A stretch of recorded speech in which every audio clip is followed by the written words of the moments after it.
तर सर्वात आधी आपण मिक्सिंग जारमध्ये अर्धी वाटी बदाम घेऊयात, अर्धी वाटी काजू घेऊया,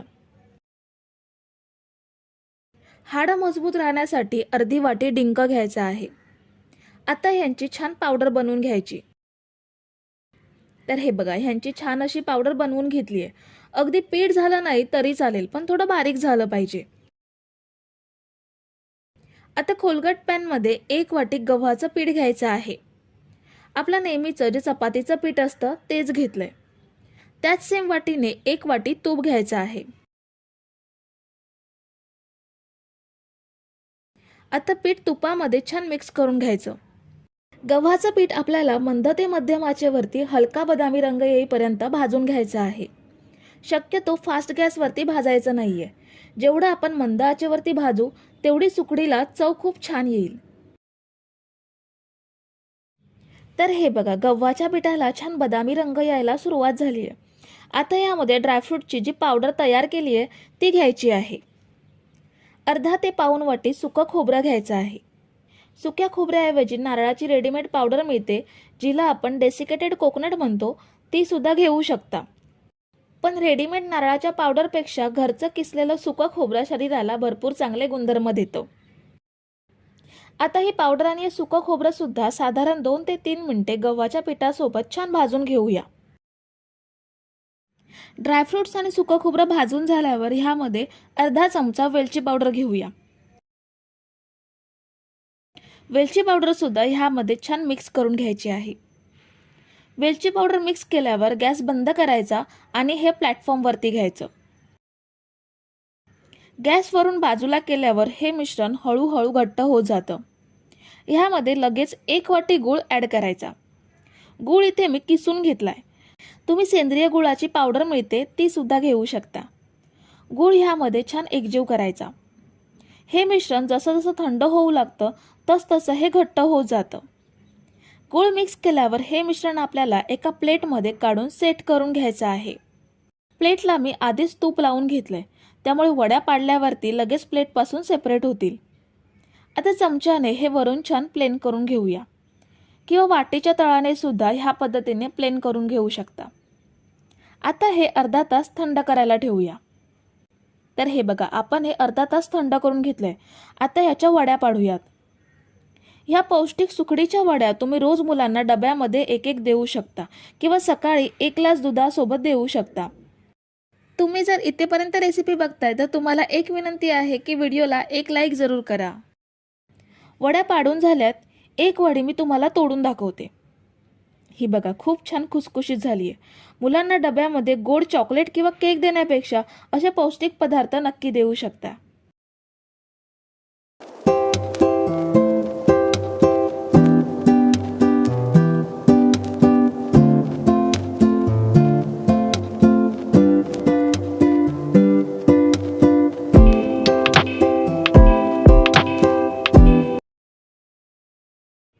तर सर्वात आधी आपण एका परातीमध्ये 4 वाटी नाचणीचं पीठ घेऊयात। सगळं साहित्य आपण ह्या एकाच वाटीने घेणार आहोत। इथे आपण नाचणी स्वच्छ धुवून सुकवून त्याचं पीठ बनवून घेतलंय। रेडीमेड नाचणीच्या पिठाचा सुद्धा वापर करू शकता। आता ह्यामध्ये अर्धा टीस्पून मीठ घेऊयात आणि ह्यामध्ये थोडं थोडं पाणी घेऊन आपल्याला पीठ भिजवून घ्यायचं आहे।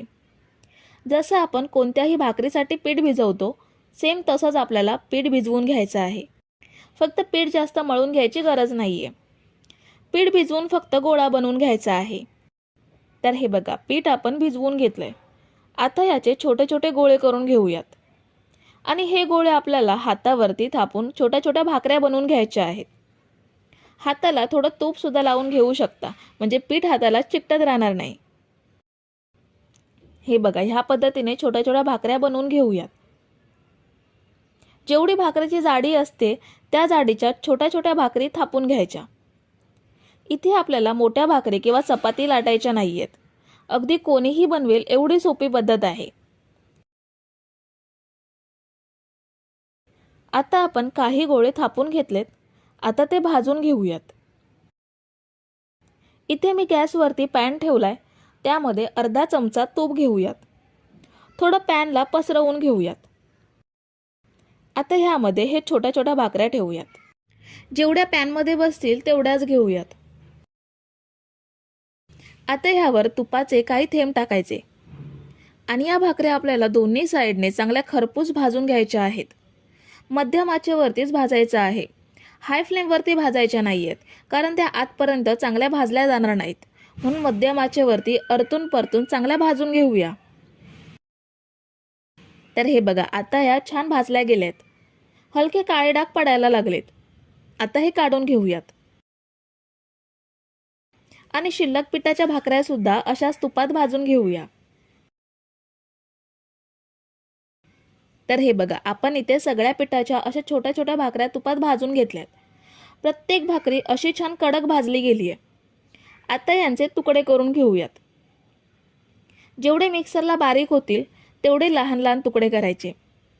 पण हे लगेच मिक्सरला लावायचे नाहीयेत, कारण अजून हे थोडे गरम आहेत. जेव्हा पूर्णपणे थंड होतील तेव्हा हे मिक्सरच्या जारमध्ये घेऊन बारीक करून घ्यायचे.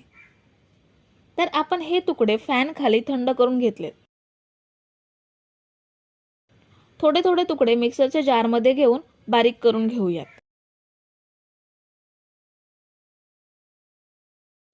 हे बघा, आपण हे भाकरीचे तुकडे मस्त असे मिक्सरला बारीक करून घेतलेत. ह्या पद्धतीत त्यांची छान पावडर तयार झाली आहे. आता शिल्लक तुकड्यांची सुद्धा अशीच पावडर बनवून घेऊयात. आता पुन्हा पॅनमध्ये 1 चमचा तूप घ्यायचा आहे आणि यामध्ये पाव वाटी बदामाचे काप घेऊयात. पाव वाटी काजूचे तुकडे घेऊयात आणि पाव वाटी भोपळ्याच्या बिया घ्यायच्या आहेत. आता हे आपल्याला तुपामध्ये हलके डाग पडेपर्यंत भाजून घ्यायचे आहेत. इथे तुम्ही सुकं खोबरं, खारीक, मनुके, अक्रोड असे तुमच्या आवडीचे ड्रायफ्रूट सुद्धा घेऊ शकता. आता या ड्रायफ्रुट्सना हलके डाग पडायला लागलेत. आता हे पॅनमधून काढून घेऊयात. ड्रायफ्रुट्स भाजून झाल्यावर आपल्याला मोठी अशी पसरट कढई घ्यायची आहे. ह्यामध्ये 4 चमचे तूप घेऊयात. ह्या तुपामध्ये आपल्याला लाडूंसाठी गूळ विरघळवून घ्यायचा आहे. आपण 4 वाटी नाचणीचं पीठ घेतलं होतं. 4 वाटी नाचणीच्या पिठासाठी आपल्याला 2.25 वाटी गूळ घ्यायचा आहे. म्हणजे पूर्ण 2 वाटी आणि पाऊण वाटी एवढा गूळ घेऊयात. इथे मी साधा गूळ बारीक करून घेतलाय. तुमच्याकडे जर गुळाची पावडर असेल तर ती सुद्धा तुम्ही इथे वापरू शकता. आता गूळ आपण छान विरघळवून घेऊयात. आपल्याला गुळाचा पाक तयार करायचा नाहीये, फक्त आपल्याला गूळ विरघळवून घ्यायचा आहे. तर हे बघा, साधारण 4 ते 5 मिनिटातच पूर्ण गूळ विरघळलाय. गुळाचे अजिबात लहान खडे सुद्धा राहिले नाहीयेत. छान गूळ विरघळला गेलाय. आता यामध्ये नाचणीच्या भाकऱ्यांची पावडर बनवून घेतली आहे, ती ॲड करूयात आणि त्याचसोबत भाजून घेतलेले ड्रायफ्रूट सुद्धा घेऊयात. लाडूंना छान स्वाद येण्यासाठी 1 चमचा वेलची पावडर घ्यायची आहे. थोडंसं जायफळ सुद्धा किसून घेऊ शकता. आता हे सगळं गुळाच्या मिश्रणामध्ये एकजीव करूयात. सगळं व्यवस्थित एकजीव करूयात, म्हणजे सगळीकडे गूळ एकसारखा मिसळला जाईल. आपल्याला हे मिश्रण फक्त एकजीव होईपर्यंतच गॅसवरती ठेवायचं आहे. हे शिजवायचं नाहीये. त्यामुळे आता हे छान एकजीव झालंय. आता हे गॅस बंद करूयात आणि थंड करून घेऊयात. तुम्ही जर इथेपर्यंत रेसिपी बघताय तर तुम्हाला एक विनंती आहे की व्हिडिओला एक लाईक जरूर करा. तर आता आपलं मिश्रण कोमट झालंय. आपण हाताने लाडू वळून चांगला आकार देऊ शकतो एवढं थंड झालंय. आता ह्याचे लाडू वळून घेऊयात. हे खूप जास्त कोरडं नाहीये, त्यामुळे ह्याचे लाडू अगदी फटाफट वळले जातात. तर हा बघा, आपला पहिला दाणेदार मऊसूत नाचणीचा लाडू तयार आहे. सगळे लाडू आपण असेच वळून घेऊयात. हे लाडू जसे आपण गव्हाच्या पिठाचे चुरमा लाडू बनवतो तसेच सेम बनवलेत. फक्त गव्हाचं पीठ तुपामध्ये तळलं जातं, पण इथे आपण कमी तुपाचा वापर करून नाचणीच्या छोट्या छोट्या भाकऱ्या दोन्ही साईडला भाजून घेतल्यात आणि लाडू बनवलेत. आपण इथे सगळे लाडू बनवून घेतलेत. खूप छान लाडू तयार झालेत. तुम्हाला एक लाडू तोडून दाखवते. हे बघा, खूप छान लाडू तयार झालेत. हे तुम्ही मुलांना रोज डब्यामध्ये एक एक देऊ शकता किंवा घरी सुद्धा अदल्यामधल्या वेळेत मुलांना किंवा मोठ्यांना सुद्धा हा एक एक लाडू देऊ शकता. तर नाचणीचा केक बनवण्यासाठी सर्वात आधी आपण एका मिक्सिंग बाउलमध्ये अर्धा कप गूळ घेऊयात इथे मी सेंद्रिय गुळाची पावडर वापरली आहे. तुम्ही साधा गुळसुद्धा वापरू शकता. पाव कप तेल घेऊयात. आपलं साधं जेवणाचं तेल आहे. पाव कप फ्रेश दही घ्यायचं आहे. दही शक्यतो फ्रेश घ्यायचं आहे, आंबट दही घ्यायचं नाही आहे. अर्धा कप दूध घेऊयात. गाईचं किंवा म्हशीचं जे अवेलेबल असेल ते दूध घेऊ शकता. दूध शक्यतो गरम करून थंड केलेलं असावं. कच्चं दूध घ्यायचं नाही आहे. आता हे सगळं छान एकजीव करून घेऊयात. आपल्याला हे तोपर्यंत ढवळून घ्यायचं आहे जोपर्यंत गूळ विरघळत नाही. तर हे बघा, अगदी 2 ते 3 मिनिटे सतत ढवळून आपण गूळ छान विरघळवून घेतलाय आणि दही सुद्धा ह्यामध्ये छान मिसळलं गेलंय. आता आपण ह्यामध्ये 1 कप नाचणीचं पीठ घेऊयात. केक खाताना नाचणीच्या पिठाचा स्ट्रॉंग फ्लेवर न लागता मुलांच्या आवडीचा फ्लेवर म्हणजे चॉकलेट फ्लेवर लागण्यासाठी 2 चमचे कोको पावडर घेऊयात आणि अर्धा कप दूध घ्यायचं आहे. पुन्हा एकदा सगळं छान मिक्स करून घेऊयात. तर हे बघा, आपण सगळं मिक्स करून घेतलंय. आपले केकच्या बॅटरची परफेक्ट कन्सिस्टन्सी तयार झाली आहे. आता परफेक्ट जाळीदार केक बनवण्यासाठी बेकिंग सोडा आणि बेकिंग पावडरचं प्रमाण सुद्धा तेवढंच परफेक्ट घेणं गरजेचं आहे. त्यासाठी पाव चमचा बेकिंग सोडा घेऊयात आणि अर्धा चमचा बेकिंग पावडर घ्यायची आहे. त्याचसोबत 1 चमचा व्हॅनिला इसेन्स घेऊयात. पुन्हा सगळं एकजीव करून घ्यायचं आहे. हे बघा, आपलं केकचं परफेक्ट बॅटर तयार झालंय. आता ते किती वेळ बेक करायचं ते पाहूयात. केक ज्या भांड्यात बेक करणार आहोत त्या भांड्याला म्हणजे केक टिनला तेल ग्रीस करून घेऊयात आणि यामध्ये गोलाकार कापून घेतलेला बटर पेपर तळाला ठेवूयात. आता यामध्ये बनवलेलं बॅटर घ्यायचं आहे.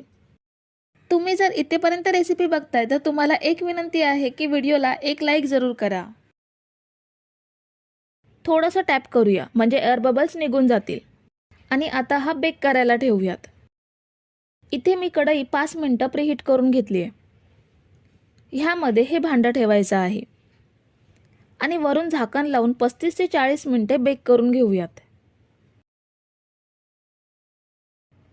तर आपण हा केक पूर्ण 45 मिनिटे स्लो गॅसवरती बेक करून घेतलाय. खूप छान केक तयार झालाय. आपण सुरी टाकून बघूयात पूर्ण बेक झालाय का ते. हे बघा, सुरी क्लीन निघाली आहे म्हणजे केक परफेक्ट बेक झालाय. आता हा कढईमधून काढून थंड करून डिमोल्ड करून घेऊयात. केक थोडा थंड करून घेतलाय. आता याच्या कडा सैल करून घेऊयात. कडा सैल केल्यानंतर ह्यावर प्लेट ठेवूयात आणि केक डिमोल्ड करून घेऊयात.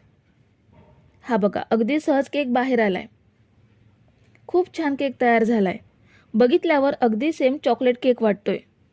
ह्याचे आता पीसेस करून घेऊयात. केक कापताना लक्षात येईल की हा किती स्मूथ आणि जाळीदार बनलाय ते. मी तुम्हाला एक पीस जवळून दाखवते. हा बघा, आपला नाचणीचा चॉकलेट केक मस्त सुपर सॉफ्ट आणि छान जाळीदार झालाय. वरून थोडं चॉकलेट सिरप पसरवून केक सर्व करू शकता.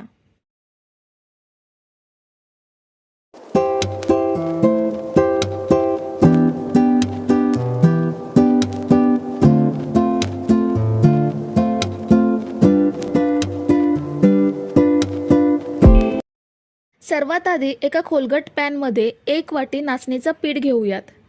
नाचणीचं पीठ वाटीमध्ये गच्च भरून घ्यायचं आहे. त्याच सेम वाटीने पाऊण वाटीपेक्षा थोडंसं जास्त तूप घ्यायचं आहे. आता हे नाचणीचं पीठ तुपामध्ये छान भाजून घ्यायचं आहे. मंद आचेवरती सतत हलवत पीठ चांगलं भाजून घेऊयात. नाचणीचं पीठ भाजलं की नाही हे कळायला थोडं अवघड असतं. त्यामुळे 7 ते 8 मिनिटांनी पिठाला छान सुगंध सुटायला सुरुवात होते. त्यामुळे त्या सुगंधावरून पीठ भाजलंय ह्याचा अंदाज घेऊ शकता किंवा चमच्यावरील मिश्रण बोटाने चाखून बघायचं. ह्यामुळे सुद्धा समजू शकेल की पीठ भाजलंय की नाही ते. तर पीठ आता आपलं चांगलं भाजलं गेलंय. आता आपल्याला मिक्सर जारमध्ये अर्धी वाटी बदाम, अर्धी वाटी काजू, अर्धी वाटी अक्रोड आणि अर्धी वाटी खारीक घ्यायचे आहेत. खारीकमधल्या बिया काढून नंतर खारीक मिक्सर जारमध्ये ॲड करायचे. आता याची छान पावडर बनवून घेऊयात. खूप जास्त बारीक करत राहायचं नाही. खडबडीत पावडर बनवून घ्यायची। मिक्सर जास्त वेळ चालू ठेवला तर ड्रायफ्रूटची पावडर ओलसर तेलकट बनते, त्यामुळे ह्या पद्धतीने पावडर बनवून घ्यायची। आता ही पावडर नाचणीच्या आणि तुपाच्या मिश्रणात ओतून घेऊयात आणि सगळं छान एकजीव करून पिठासोबत ही पावडर छान 2 ते 3 मिनिटे भाजून घ्यायची आहे। इथे तुम्ही तुमच्या आवडीनुसार ड्रायफ्रूट्स घेऊ शकता।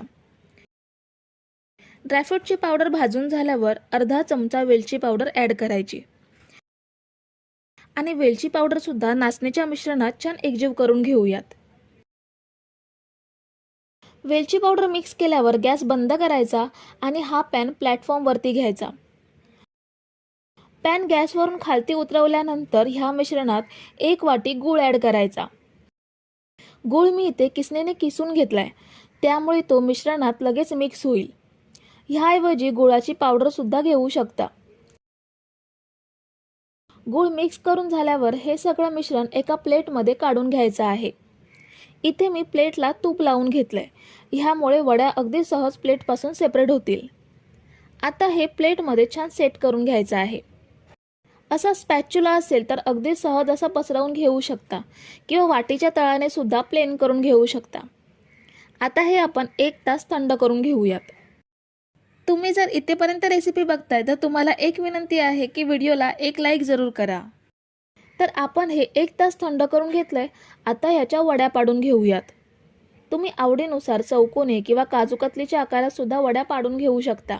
आपण या वड्या 2 वर्षाच्या मुलांपासून वडीलधाऱ्या माणसांपर्यंत सगळ्यांना खायला देऊ शकतो।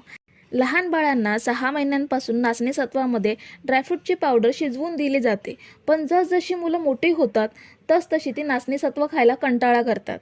त्यामुळे अशा पद्धतीत वड्या बनवून घरातील प्रत्येकाला आपण रोज खाऊ घालून तंदुरुस्त करू शकतो। ह्या बघा, खूप छान वड्या तयार झाल्यात। ह्या वड्या 1 ते 1.5 महिना चांगल्या टिकतात। तर मंडळी, रेसिपी कशी वाटली हे कमेंट करून नक्की सांगा आणि व्हिडिओला न विसरता लाईक करा। रेसिपी तुमच्या मित्रमैत्रिणींसोबत शेअर करा आणि चॅनलला सबस्क्राईब केलं नसेल तर लगेच सबस्क्राईब करून घ्या। थँक्यू।